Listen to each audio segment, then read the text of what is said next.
Deus tem planos para cumprir em nossas vidas.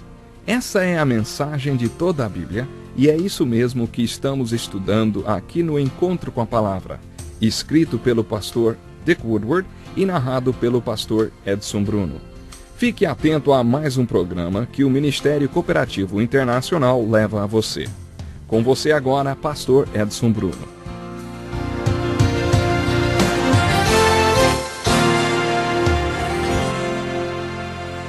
Olá, seja muito bem-vindo ao Encontro com a Palavra. Você que participou do último programa já sabe o que vamos estudar hoje. No estudo de hoje enfocaremos o sermão fúnebre que Jesus fez para ele mesmo, registrado no Evangelho de João, capítulo 14. Jesus sabia que ia morrer. Ele sabia que em poucas horas seria crucificado. E antes de morrer, ele pregou talvez o melhor sermão fúnebre já feito. Dizem que um bom sermão deve ser desenvolvido em cima de 3 pontos. E eu vou mostrar para vocês os 3 pontos do sermão de Jesus. Mas antes, deixe-me dizer o seguinte. Sabe, eu acho interessante quando Jesus, ele dirigindo-se a todos que estavam ali, a todos os discípulos, ele fala: não se perturbe o coração de vocês, creiam em Deus, creiam também em mim. Ele estava falando com todos eles. Confie em Deus. Essa é uma coisa muito importante. Sabe, eu sempre pensei em gravar o sermão do meu próprio funeral. Eu trabalho em casa, usando um equipamento sofisticado ligado ao meu computador. Eu poderia fazer muito bem isso. Tenho pensado muito nesse assunto, sabiam? Seria bom que preparássemos o sermão do nosso funeral antes de nos encontrarmos com o Senhor. Não sabemos quando nem como, mas sabemos que todos estamos indo para casa. Como pregador do Evangelho há 35 anos, tenho pensado que esta seria a minha última oportunidade de pregar o Evangelho. Você não acha que seria interessante? Imagine eu deitado no caixão e as pessoas que pastoreei, ministrei e tentei alcançar para Cristo, todas sentadas, olhando para mim e ouvindo a minha voz soando nas caixas de som, pregando o Evangelho pela última vez. Eu pensei até em fazer um convite para que aceitem a Cristo Jesus, e o Senhor pode usar isto para pessoas irem até Ele. Minha última oportunidade de pregar o Evangelho. Você deve estar achando essa história esquisita, não é? Pois saibam que já tem um precedente para isto. Foi exatamente isto que Jesus fez no capítulo 14 de João. Ele sabia que ia morrer. Ele sabia que faltavam apenas algumas horas para morrer. E antes que isso acontecesse, Jesus fez talvez o melhor sermão fúnebre já pregado. Mas eu falei para vocês sobre os 3 pontos do sermão de Jesus. Vamos lá. Nos primeiros versículos do capítulo 14, Jesus disse para aqueles que iriam chorar pela sua morte o seguinte: não se perturbe o coração de vocês. Creiam em Deus e creiam também em mim. Na casa de meu pai há muitos aposentos. Se não fosse assim, eu lhes teria dito: vou preparar-lhes lugar. Jesus estava falando sobre vida eterna, sobre o estado eterno. Ele estava falando sobre o céu, um lugar. O céu também é um estado de espírito, é claro, mas o céu pode ser também um relacionamento, não é? Como já dissemos, você pode viver em lugares celestiais, aqui mesmo na terra. Jesus disse a Nicodemos que estava no céu, e enquanto dizia que estava no céu, Jesus estava olhando para os olhos de Nicodemos. Você pode habitar nos lugares celestiais hoje, como Paulo descreve em Efésios. Por isso, de certa forma, o céu é um relacionamento que você vive hoje. É um estado que você vive, mas também é um lugar. Por isso, poucas palavras servem de melhor consolo para aqueles que perderam seus queridos do que estas. Não se perturbe o coração de vocês. Creiam em Deus e creiam também em mim. Na casa de meu pai há muitos aposentos. Se não fosse assim, eu lhes teria dito: vou preparar-lhes lugar. Minha mãe morreu, diz o pastor Dick Woodward, quando eu era adolescente. E eu precisei muito da palavra de Deus para passar por aquilo, ele diz. Lembro-me de ter ficado horas na frente do caixão, mas eu tinha certeza de que aquela não era mais a minha mãe. Isto acalmou meu coração e me deu paz. Aquele corpo serviu apenas como um lugar de habitação para ela viver. Minha mãe de verdade estava em outro lugar, e um dia eu também estaria nesse lugar com ela. Você acredita nisso? Na iminência da sua própria morte, Jesus pregou seu próprio sermão fúnebre e afirmou tudo isto. Ele disse: não se perturbe o coração de vocês. Creiam em Deus e creiam também em mim. Na casa de meu pai há muitos aposentos. Se não fosse assim, eu lhes teria dito: vou preparar-lhes lugar. Eu gostaria de fazer um comentário geral sobre o resto deste sermão. Tenho certeza que vocês constatarão o que estou falando quando lerem todo o capítulo 14 de João. Mais adiante, no capítulo, Jesus disse assim, e eu pedirei ao Pai, e ele lhes dará outro Consolador, para estar com vocês para sempre, o Espírito da verdade.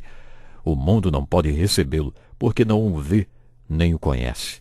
Mas vocês o conhecem, pois ele vive com vocês e estará em vocês. Não os deixarei órfãos, voltarei para vocês.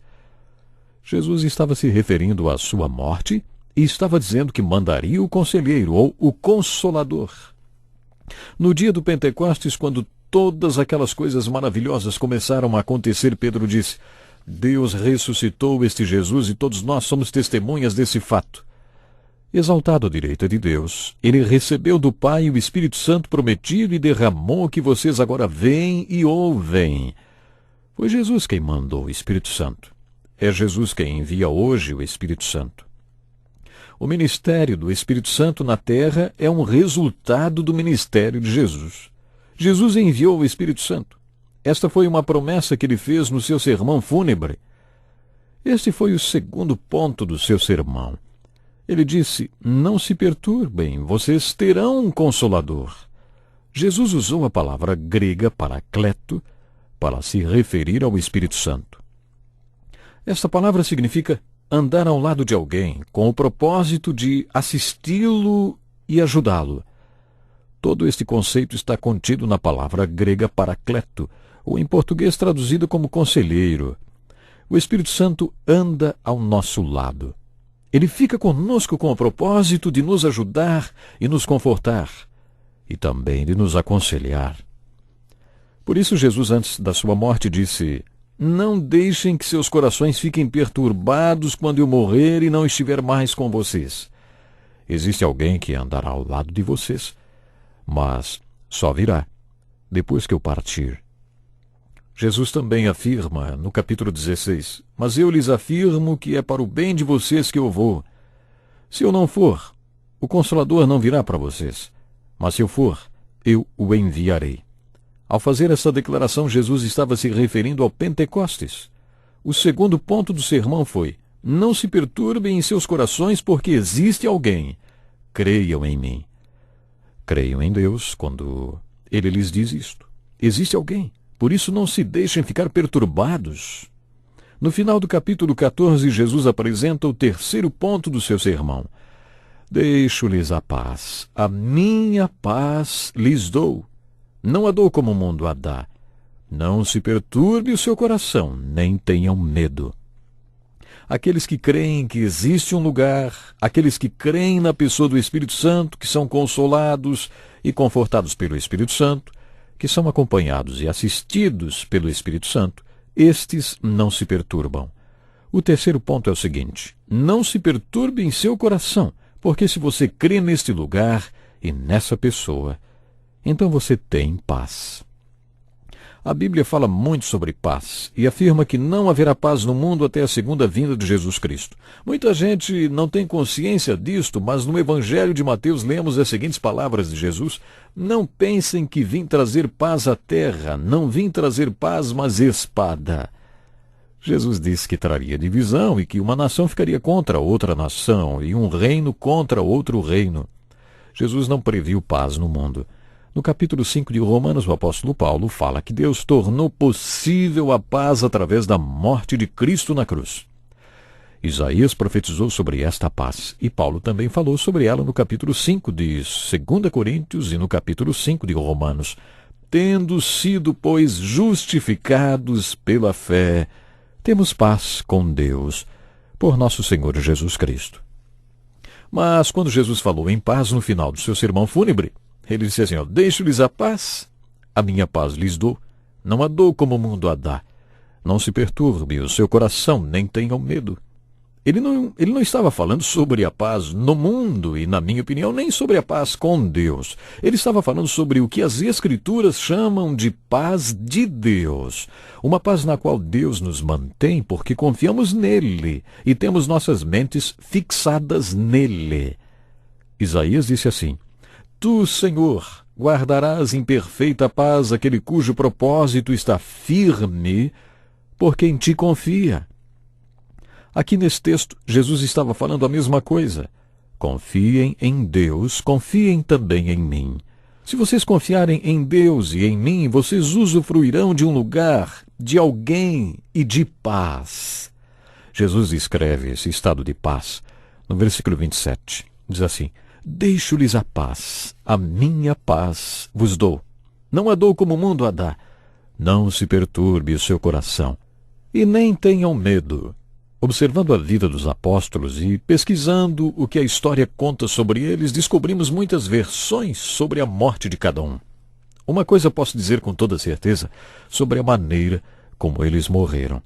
Todos morreram em paz. Não importa se foram crucificados de cabeça para baixo, ou numa cruz numa forma de X, ou se foram transpassados por uma espada, ou espancados até a morte, ou jogados de precipícios, ou oferecidos como alimento para animais selvagens, não importa. Eu sei que eles morreram em paz, confiando em Deus, com suas mentes fixadas em Deus, porque Jesus, em seu sermão fúnebre, descreveu paz como sendo um estado de espírito disponível para aqueles que fixam suas mentes nele e em Deus, para aqueles que confiam em Deus. Depois de enfocarmos este capítulo no próximo programa, vamos ver o diálogo que estava acontecendo enquanto Jesus dizia esse sermão. Começou com uma pergunta de Pedro, seguida de outra de Tomé, depois uma pergunta de Filipe e outra de Judas, não Iscariotes. Havia dois apóstolos chamados Judas. Não foi Iscariotes quem perguntou. O texto, a partir do versículo 36 do capítulo 13 até o capítulo 14, mostra as respostas de Jesus às perguntas dos apóstolos. 4 apóstolos e 5 perguntas, porque Pedro fez 2. Estudando as perguntas dos apóstolos e as respostas de Jesus, conseguimos compreender o contexto e o significado da mensagem do sermão da última ceia. Estude essas perguntas e as suas respostas. O Espírito Santo lhe dará uma visão mais profunda desse capítulo tão conhecido das Escrituras, que é o capítulo 14 do Evangelho de João. Eu gostaria que você lesse mais uma vez capítulo 13 e o capítulo 14 de João. Deus lhe abençoe. Até o nosso próximo programa. Que lição importantíssima. Obrigado, Pastor Edson Bruno. Prezado ouvinte, coloque em prática o que você ouviu aqui. Sem dúvida, sua vida será grandemente abençoada. Este é um estudo escrito pelo Dr. Dick Woodward, na voz do Pastor Edson Bruno. Escreva-nos e solicite o material. Nosso endereço é Encontro com a Palavra, Caixa Postal 2011, CEP 89201-970, Joinville, Santa Catarina. Até o nosso próximo Encontro com a Palavra.